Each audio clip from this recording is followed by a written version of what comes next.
Our goal is your satisfaction. Let us show you the way.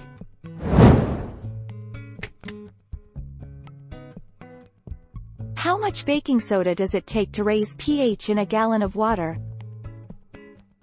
Young recommends simply adding 1/2 teaspoon of baking soda to a gallon of purified water and shaking it vigorously to ensure it mixes in completely. Because baking soda is highly alkaline, adding only a small amount to your purified water will result in a gallon of alkaline water. Will baking soda raise pH in aquarium? A common method of raising the aquarium's pH is by adding baking soda.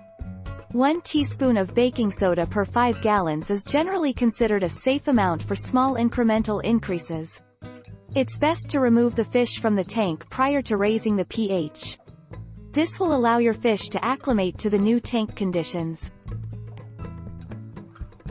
How much baking soda do I put in my aquarium? 1 teaspoon of baking soda per 5 gallons is generally considered a safe amount for small incremental increases. It's best to remove the fish from the tank prior to raising the pH. Then simply dissolve the required amount of baking soda in some conditioned water and add it to the aquarium. Take our lead. Let's help you make your mark.